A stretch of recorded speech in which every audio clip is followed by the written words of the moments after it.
সংখ্যানুপাতিক নির্বাচন এখন বাংলাদেশের হট টপিক। এইটা বিএনপি ছাড়া সব দলই চায়, বিএনপি চায় না। এটা খুব বেকুবের মতো প্রশ্ন করি, হ্যাঁ, কিছু মনে করেন না। বিএনপি কেন চায় না আর অন্যরা কেন চায় এটা বলতে পারবেন? আমি শিওর ম্যাক্সিমাম মানুষ এটা বলতে পারবে না, এমনকি দলের কর্মীরাও বলতে পারবে না। আমার এটা বোঝার জন্য মেলা পড়াশোনা করা লাগছে। যাই হোক, বিএনপি জামাত দুই দলকেই বলতেছি, এটা হইতেছে সেই কারিশমা কাপুর কি এডিটর সাহেব, আপনি নায়িকার ছবি দিলেন কেন? আমি কি নায়িকার নাম বলছি নাকি? হ্যাঁ, ও আচ্ছা, সারাক্ষণ ইন্ডিয়ান নায়িকা মাথায় ঘুরে, তো তাই মাঝে মধ্যে মুখ থেকে ফসাদ করে বের হয়ে যায়। আমি এত করে কইলাম প্রফেসর ইউনূসকে যে এটা ইন্ডিয়ান নায়িকা বিষয়ক মন্ত্রণালয় ব্যানে হামাক তার উপদেষ্টা বানান, উনি আমার কথা রাখলেন না, উনি রাখলেন ভুট্টো সাহেবের কথা। যাই হোক, আলাপে আসি। এটা হইতেছে বয়ান তৈরির, ন্যারেটিভ তৈরির সেই কারিশমা। দুঃখজনক ভাবে এটাই আপনারা ফেল, লাড্ডা গোড্ডা। পাবলিকে হয় আপনার কথা শুনে না বা বুঝাবার পারেন না। এই আলাপটা উঠেছিল গত বছর আগস্টের শেষ দিকে, হাসিনা পলানোর পরপর। সেই সময় আমি একটা ভিডিও বানিয়েছিলাম, এই যে এটা আপনারা জানেন, আমি তীব্রভাবে জামাতের সমালোচনা করেছিলাম। আমাকে জামাতের আমি ফোন দিচ্ছেন, ফোন দিয়ে কইলেন দুঃখ করিয়া যে দাদা আপনি আমাদের ইন্ডিয়ার দালাল বানাই দিলেন। আমি বলছিলাম যে শহীদ ভাই, আপনারা মাঝে মাঝে এমন ভুল করেন যে মনে হয় আপনারা স্লিপ ওয়াকিং করিচ্ছেন। স্লিপ ওয়াকিং মানে বুঝেন তো, যে ঘুমের মধ্যে হাঁটে, সেগুলো চেতন নাই, অচেতন অবস্থায় হাঁটিচ্ছে, তো সেভাবে হাঁটে। তা আপনারা ঘুমের মধ্যে হাঁটিচ্ছেন, আপনাদের আঘাত না করলে তো ঘুম ভাঙবি না, তাই না? যাই হোক, আজকে আমরা দেখবো আসলে পদ্ধতি বাংলাদেশের জন্য ভালো হবে কি, রাজনৈতিক দলগুলো কি বুঝে চাইতেছে আর কি বুঝে বিরোধিতা করছে। আসেন সেটা আমরা একসাথে বুঝে দেখি। আমার আগে ভিডিও থেকে দেখে আসি। আসেন, এই সংখ্যানুপাতিক নির্বাচন বিষয়টাকে আমি কইছিলাম, হ্যাঁ, জামাত 10 দফা প্রস্তাব দিচ্ছে, ভালো কথা, কিন্তু এটার মধ্যে একটা খুব ইন্টারেস্টিং দফা আছে, তা হইতেছে সংখ্যানুপাতিক নির্বাচন। এটার মানে কি জানেন? মানে হইতেছে ধরেন আপনার আসনে মোট ভোট 10 লাখ, মানে মোট ভোটার আর কি। তো ইলেকশন হইলো বিএনপি পেল 5 লাখ, জামাত পেল 3 লাখ। এখন আবার জামাত বলবে আমাদের কম ভোট দিলেন কেন? যাই হোক, এটা হিসাবের জন্য আর কি। আওয়ামী লীগ পেল ধরেন 1 ভোট, তাও চূড়ান্ত গণনা ক্যান্সেল হয়ে গেল, হ্যাঁ, তো জিতবে তো বিএনপি, তাই না? তো এখন যে জামাত যে 3 লাখ ভোট পেলো, এটা তো পুরাই লস জামাতের জন্য। সে বলতেছে না, 300 আসনে যত ভোট পড়বে সেই ভোট, মোট ভোটের যত শতাংশ, 300 আসনের তত শতাংশ সিট তারে দিতে হবে। তার মানে কোন সিটে আলাদাভাবে যারা জিততেছে না, তারা যদি সব মিলায় 1% ভোটও পায়, তাইলে তারা 3টে সিট পাবে, বুঝছাও? যদি 0.5% পায়, তাইলেও একটা সিট অন্তত পাবে। ছোট দলের জন্য খারাপ না, সিট বাড়ে এতে। ইউরোপের অনেক দেশে সিস্টেম আছে। তাই ন্যাশনাল পলিটিক্সে ছোট দলের একটা ভয়েস আছে, তাহলে তো ভালোই, তাই না? পশ্চিমে তো অনেক কিছুই আছে রাজনীতিতে, তাই না? আমরা জানি পশ্চিমে সেকুলারিজম আনিছি আমরা, আছে তো, আনিনি কে? পশ্চিমে LGBTQ রাইটসের ইস্যু আছে, আমাদের দেশের লোকেরা মেনে নিবে? পশ্চিমে মদ খাওয়া, জুয়া, ক্যাসিনো মেনে নিবে? আমাদের দেশে মেনে নিবে না। তার মানে পশ্চিমে আছে, এটা কোনো সাফাই হইতে পারে না। হ্যাঁ, ছোট দলের জন্য এটা ভালো। তা জামাত কি ছোট দল নাকি? এবার মনে করিছে যে চিরজীবন সে ছোট দল থাকবে। ওই যে আছে না সেকেন্ড ডিভিশনে খেলা, ওই চিরজীবন সেকেন্ড ডিভিশনে খেলবি জামাত। আজ আমরা দেখবো যে এই ইস্যুটা আমাদের গ্রহণ করা উচিত কিনা, করলে কেন উচিত, না করলে কেন উচিত না। তো শুনলেন তো, এখানে আর একটা বিষয় যুক্ত করা দরকার, তাইতেছে এই সংখ্যানুপাতিক নির্বাচন আপনি ক্যান্ডিডেটকে ভোট দেন না, আপনি মার্কাক ভোট দেন, মার্কাত ছাপ্পা দেন। ক্যান্ডিডেট যায় কইতো আমাক ভোট দিলে আমি আপনার ব্রিজ ভেঙে দেবো, আমি আমাক ভোট দিলে আমি আপনার ব্রিজ ভেঙে দেবো, এটা কবে না, কবে আমার দল ক্ষমতাতে আসলে ব্রিজ ভেঙে দিবি, ব্রিজ ভেঙে দিবি, বুঝাও? তো এখন এই পদ্ধতি কেন দলগুলা চায় আমি কোনো অনুমান করব না, আমি ওনাদের দলীয় ডকুমেন্ট থেকে দেখাই দিব। আমি সব দলেরটা দেখাইতেছি না, আমি জামাতেরটা দেখাই, কারণ জামাতই এই সংখ্যানুপাতিক নির্বাচন চাওয়া সবচেয়ে বড় দল। তারা কি বলে এই দাবির পক্ষে আর্গুমেন্ট হিসেবে? আসেন সেটা একটু বুঝে দেখি। জামাতের সাবেক আমির গোলাম আজম সাহেব এই বইটা লেখেন 2005 সালে, সংখ্যানুপাতিক নির্বাচন নিয়ে। এখানে জামাতের সব আর্গুমেন্ট লেখা আছে। এছাড়াও আরো কিছু ইন্টারেস্টিং কথা আছে, পড়তে পড়তে পাইলাম, সেগুলো নোকতা দিয়ে রাখবো, আর সম্ভব হলে আলাপ করব। ওনারা পটভূমিতে 3 নাম্বার প্যারাত লিখেছেন, এডিটর সাহেব দেখান, সিপি ভিউ চাইছে, এটা ওনারা আনন্দে পারলে নৃত্য করেন। সিপি ভিউ চাইছে, কথা কইছে আনন্দের আর সীমা নাই। হ্যাঁ, আরে সিপি ভিউ চাইলে তো এটা আপনাদের জন্য হারাম হওয়া উচিত, তা না? ওনার প্রগতিশীল কুরকুরানি উঠিছে, সিপিবি চাইছে, ওনারা লাভ দিয়ে উঠেছে। তারপর কইতেছে এরশাদও কইছে, সিপিবি এরশাদ কইছে, এরশাদ আর সিপিবি এই দুইটার চাইতে বড় ইন্ডিয়ান মাল বাংলাদেশে আছে। নাই। তো এরশাদ আর সিপিবি একসাথে যেটা চায়, এটা যে ইন্ডিয়ার পলিসি, এটা বুঝেন না। তো তালতলায় গেছে, সহজ সমীকরণ বুঝেন না। আসল আলাপে আসার আগে আরেকটা ইন্টারেস্টিং কথা দেখাই। 11 পৃষ্ঠা এডিটর সাহেব দেখান, ওনারা কইতেছেন প্রচলিত রাজনীতি হলো পাওয়ার পলিটিক্স বা ক্ষমতার রাজনীতি। দেশ গড়া আসল লক্ষ্য না, ক্ষমতাসীন হওয়াই আসল লক্ষ্য। ক্ষমতা ওনার কাছে খুবই খারাপ জিনিস। খোদা আমার উঠে নাও, নয়তো দড়ি ফেলাও, ব্যয় উঠে যায়। হ্যাঁ, রাজনীতি তো ক্ষমতার জন্য। রাজনীতি জিনিসটা কি কন্ত, এটাই তো বুঝেন না আপনারা। এবং সেজন্য বলি মাঝে মাঝে জামাত রাজনৈতিক দলই হয়ে উঠতে পারেনি। জামাতের একটা ইমাজিনেশনের বাংলাদেশ আছে, আছে কিনা? আছে তো। কল্পনার একটা বাংলাদেশ দেখে তারা, তাই না? বিএনপিও দেখে, আমিও দেখি, আপনিও দেখেন। আমাদের সকলের ইমাজিনেশনের বাংলাদেশ আলাদা। বিএনপি যে বাংলাদেশ চায় সেটা জামাতের সাথে মিলবে? মিলবে না। জামাত যারা করেন তাদের ইমাজিনেশনের বাংলাদেশ একই, তাই তারা একটা দল করে। এই ইমাজিনেশনের বাংলাদেশ গড়তে হলে আপনার রাষ্ট্র ক্ষমতা লাগবে। আপনারা ক্ষমতার জন্য রাজনীতি করেন না। রাজনীতি মানেই ক্ষমতা প্রশ্ন। রাজনীতি হচ্ছে ক্ষমতা সম্পর্কের কৌশলগত ক্ষেত্র। রাজনীতি দিয়ে ক্ষমতা তৈরি হয়। জামাত যেটাকে দেশ গড়া বলে সেটাকে আওয়ামী লীগ বলে দেশ ধ্বংস করা। দেশ গড়া কোনো রাজনৈতিক শব্দ না, এটা সাহিত্যের শব্দ। যাই হোক, জামাত বলতেছে, একটাই যুক্তি দিচ্ছে এই সংখ্যানুপাতিক নির্বাচনের জন্য। নির্বাচনের টাকার খেলা বন্ধ করবে সংখ্যানুপাতিক নির্বাচন, আর কোনো দ্বিতীয় যুক্তি নেই।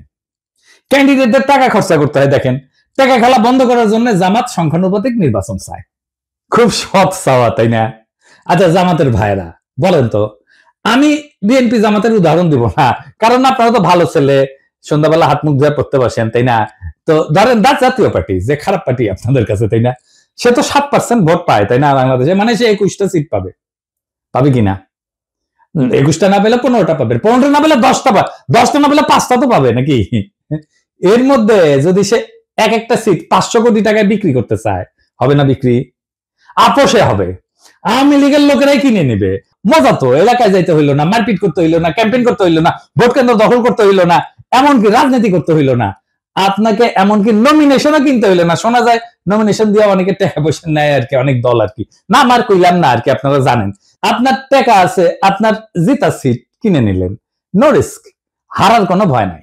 ধরেন দল এলাকা ভাগ করে দিল, বললো যে এখন যে সিট আছে ওইভাবে ভাগ করলো। এই সেই সিট অনুসারে এই যে ধরেন বগুড়া 1 আসনে যতগুলো কেন্দ্র আছে, এইখানে যদি বিএনপি জিতে, এইখানে বিএনপি কইলো যে কাউকে কোনো ক্যান্ডিডেট কে কইলো এই বগুড়া 1-এর এই কেন্দ্রগুলোর সিটে যদি বিএনপি জিতে তাহলে তোমার এমপি বানাবো ওই সিটে। তুই ক্যান্ডিডেট খরচা করবে না জেতার জন্য, পারবেন টাকার খেলা কমাইতে, বরং বাড়াই দিবেন টাকার খেলা, আরো কেন্দ্রীভূত কইরা দিবেন। কারণ ওই পাবলিককে জনগণ ভোট দেবে না, ওই পাবলিককে সিলেক্ট করবে দলের নেতা। আর কি কি সমস্যা আছে? বাংলাদেশের প্রধান রাজনৈতিক দলগুলোতে তো আভ্যন্তরীণ গণতন্ত্র প্রায় অনুপস্থিত, নেতৃত্ব অত্যন্ত কেন্দ্রীভূত।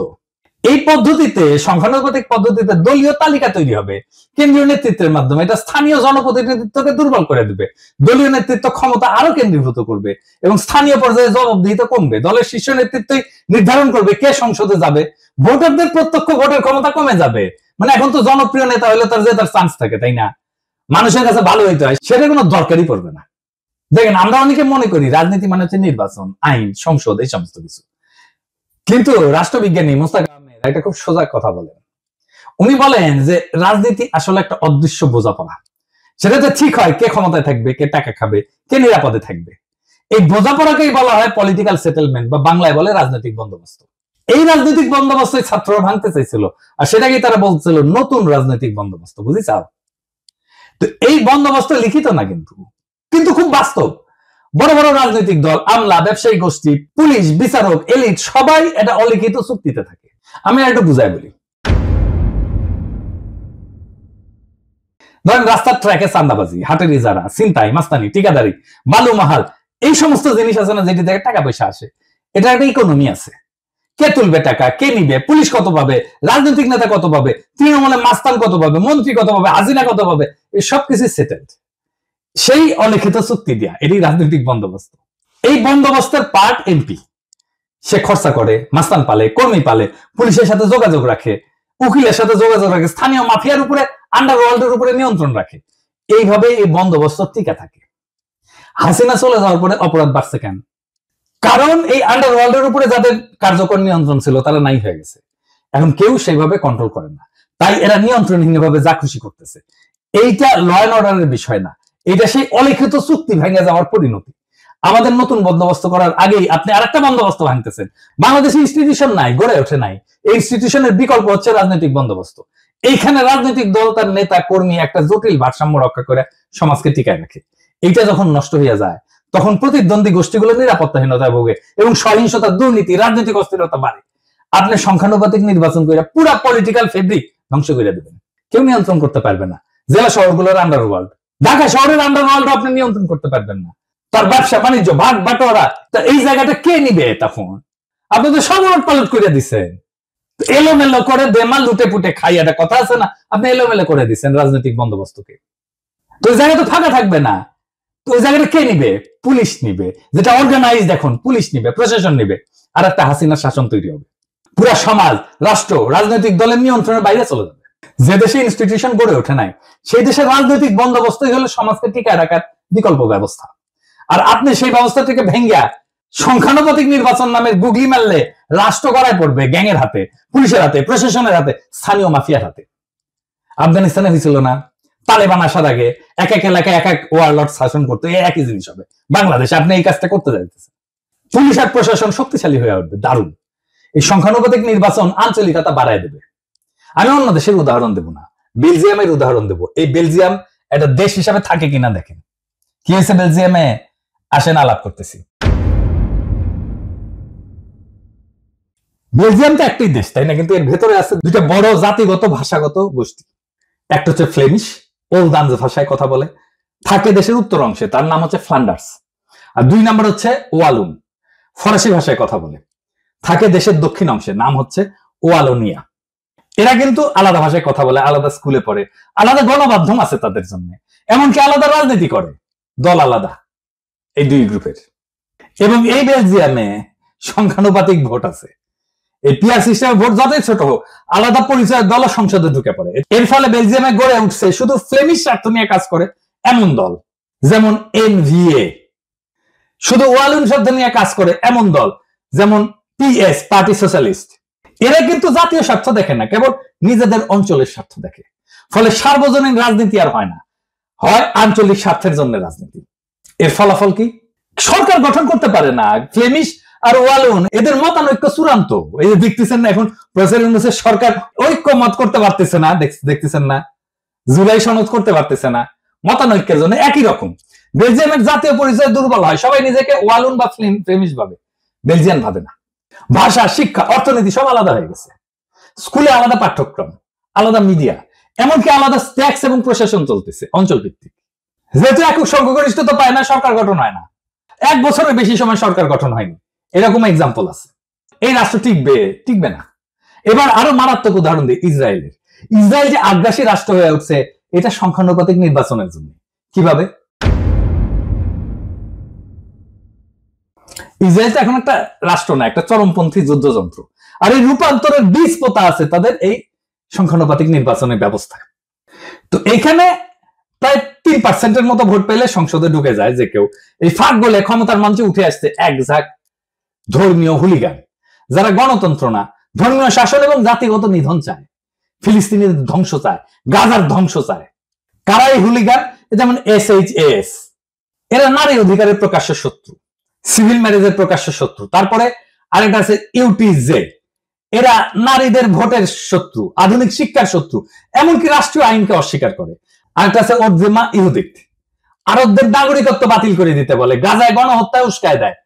এদেরকে ইহুদি তালেবান বলা হয়। এরা 5 থেকে 6% ভোট পায়, কিন্তু মন্ত্রিসভায় তারা নীতি নির্ধারক।